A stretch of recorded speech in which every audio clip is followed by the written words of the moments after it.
5 pecados sexuais que a Bíblia condena, verdades que chocam, tabus que caem. Já imaginou como certos pecados podem transformar sua vida? Algumas escolhas podem mudar o curso de toda uma existência.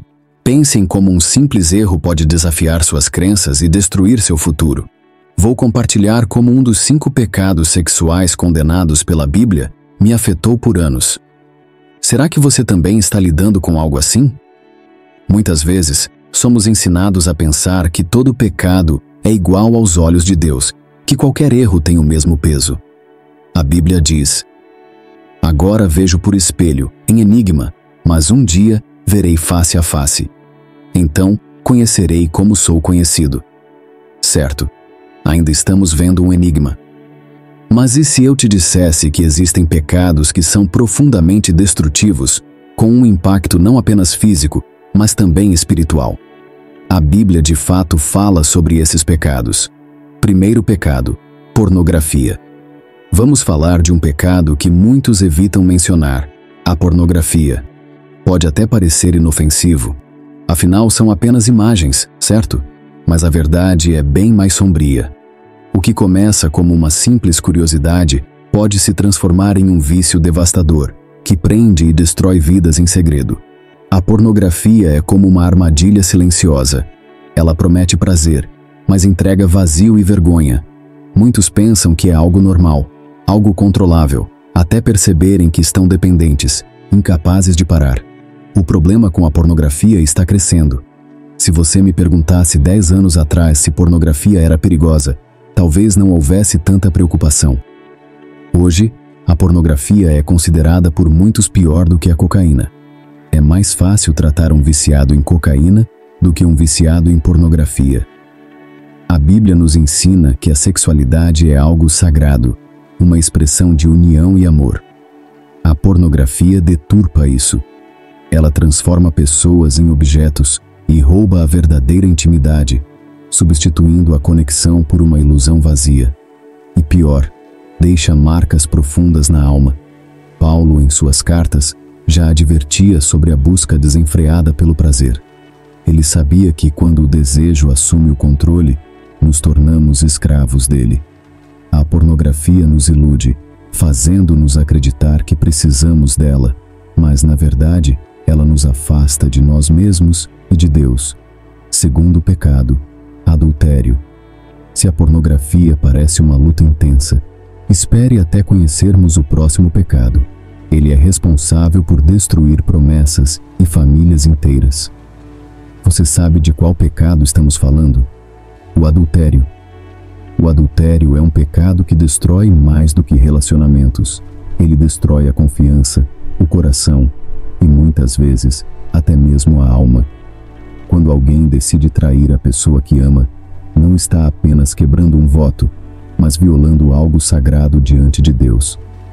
Muitos encaram o adultério como uma falha momentânea, mas o impacto é muito mais profundo. A Bíblia é clara sobre a gravidade do adultério. Em Êxodo capítulo 20, versículo 14, Deus ordena: não adulterarás. Essa lei protege o que há de mais precioso entre as pessoas: o compromisso entre marido e mulher, a aliança diante de Deus. Quando essa aliança é quebrada, as consequências vão muito além da dor imediata. O adultério fere profundamente, não só quem é traído, mas também quem trai. Ele leva a um vazio emocional e a uma desconexão espiritual com Deus. Porém, como qualquer pecado, o adultério não é o fim, mas um convite para a restauração. Deus é o Deus que cura feridas profundas, e quando buscamos perdão, Ele nos oferece uma nova chance para reconstruir. Terceiro pecado: fornicação. A fornicação é outro pecado que, infelizmente, a sociedade tem normalizado. Trata-se do sexo antes do casamento ou das relações sexuais fora de um compromisso. Muitos a enxergam como algo sem importância. Há quem diga: as pessoas devem se conhecer antes de casar, e se o sexo não combinar depois. Mas na visão cristã, a fornicação é uma transgressão ao plano divino para os relacionamentos humanos. Deus criou o sexo para ser experimentado dentro da segurança e santidade do casamento. Nosso corpo é um templo e devemos respeitá-lo, vivendo conforme a vontade divina. apenas a nossa. A adesão ao plano de Deus para o sexo é fundamental para mantermos não apenas um mandamento, mas a integridade do que o ato representa. Muitas vezes, o sexo fora do casamento é encarado como algo natural. Quantos homens você já se relacionou na sua vida? Música. Eu já me relacionei algumas vezes. Isso é uma pergunta muito íntima, uma pergunta difícil, né? Ah, você quer que eu conte agora? Isso? Espera aí. Eu não sei. Não quero contar. Acho que eu não quero contar para você. É uma pergunta muito pessoal, mas, para ser sincera, não foram muitos. Não chega a completar uma mão inteira.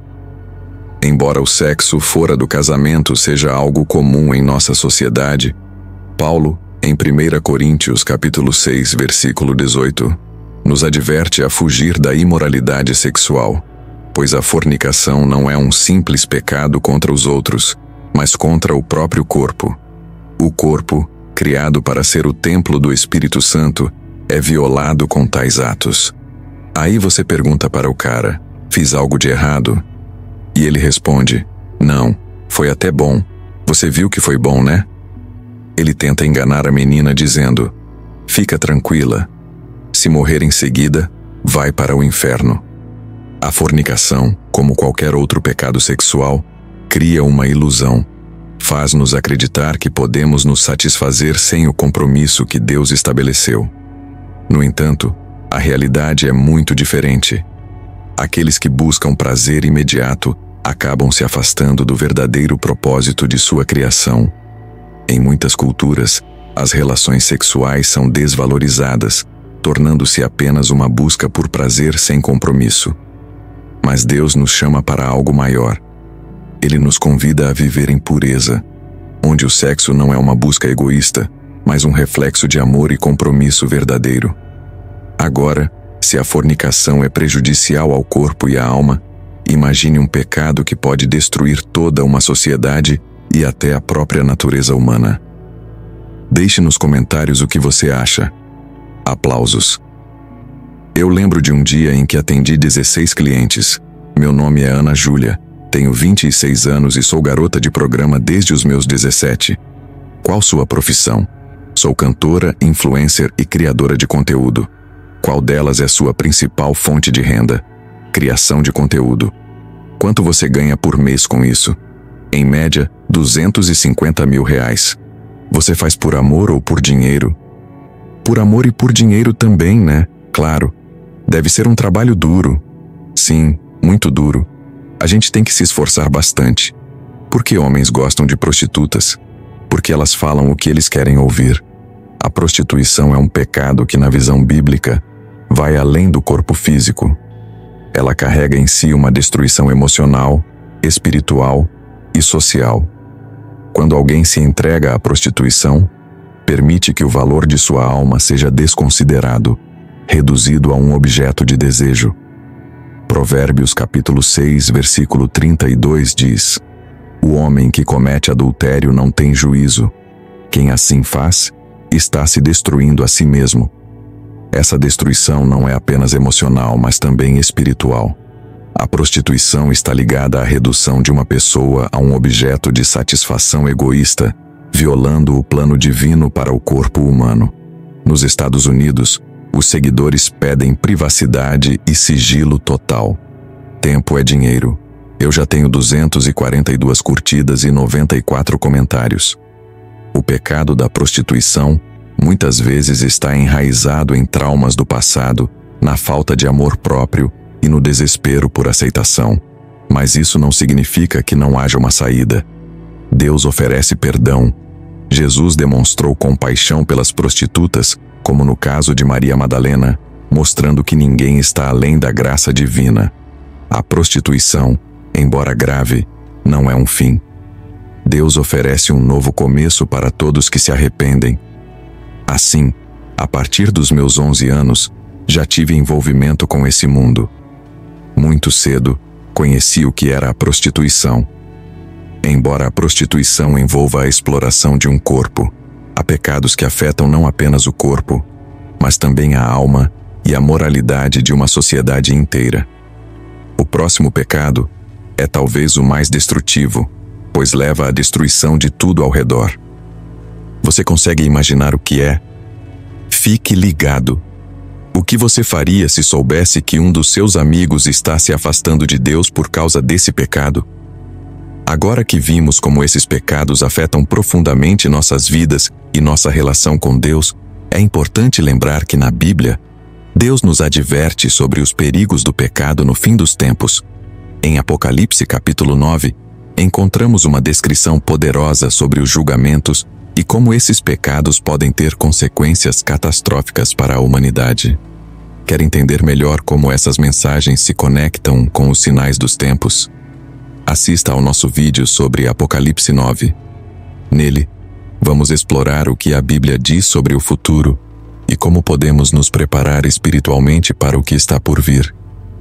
Incesto, uma palavra carregada de dor, segredos e tabus. Será que essa prática é um problema apenas dos tempos modernos? A Bíblia realmente fala sobre isso? Nos textos sagrados encontramos relatos que questionam limites morais e nossas próprias raízes. Desde os primeiros livros da Bíblia, surgem histórias que desafiam nossos padrões éticos. Além de Ló e suas filhas, temos Tamar e Amnon, filhos de Davi. Em 2 Samuel capítulo 13, Amnon, impulsionado por um desejo incontrolável, abusa de sua meia-irmã Tamar, causando uma tragédia familiar. Só que na minha cabeça, a gente ia casar.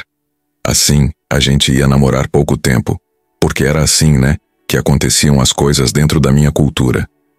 Só que, o que acontece? Ele me pedia coisas que, mesmo ele sendo da mesma religião, eu ficava pensando, não, sabe que a gente não pode fazer isso. Ele insistia. Ele dizia assim, não, mas várias pessoas que são da igreja fazem isso. E eu, mas eu não faço. Eu dizia que não. Ele me chamava de vários nomes. Dizia que eu estava me fazendo de santa, que ele sabia que eu não era boba. Até que teve um dia que ele me chamou para ir à igreja, e eu fui. Quando chegou um determinado momento, a gente estava voltando. Era tipo um sítio, a igreja, e ele parou o carro. Ele me beijou, e eu pensei, poxa, a gente tá ficando, a gente tá namorando, né? Então, ok, vamos nos beijar. Só que ele disse que não ia fazer nada. Ele prometeu que não ia fazer nada, que ia ser como as outras vezes em que a gente ficava namorando, mas não acontecia nada. Só que dessa vez ele me enganou. Eu me senti violada, porém culpada, por ter provocado isso na minha cabeça. Cheguei em casa. Minha mãe olhou para mim e perguntou o que aconteceu. Fui para o banheiro e me lembro de que entrei no banho com roupa e tudo. Eu agachei no chuveiro e me senti muito suja. A traição entre irmãos e a fragilidade do desejo humano revelam quão longe as pessoas podem ir quando o pecado domina o coração. A Bíblia não condena explicitamente o ato de Amnon, deixando-nos com o silêncio e as consequências dolorosas. E quanto a Abraão e Sara, embora sem o peso do desejo sexual, Sara era sua meia-irmã. Abraão, apesar de ser o patriarca, cruzou uma linha que, pela lei mosaica posterior, seria imperdoável. O incesto no passado e no presente. Mas será que o incesto é algo que ficou no passado? Hoje, ainda existem relatos de incesto, muitas vezes mascarados de consentimento, mas que resultam em traumas profundos. Entre 2020 e 2023, os tribunais relataram diversos casos de incesto envolvendo pais e filhos, irmãos, em vários países. Muitos desses casos ganharam destaque na mídia como escândalos de figuras públicas. A Bíblia oferece exemplos do perigo de ultrapassar certos limites. Em Levítico, capítulo 18, versículo 6, está escrito: não se aproxime de uma parenta para desonrá-la. Na modernidade, esse limite é frequentemente testado. Ao enfrentarmos esse assunto, ficamos entre as observações morais e a compreensão psicológica. Sabemos que o incesto é uma transgressão perigosa, mas parece que muitos de nós preferimos silenciar essa verdade.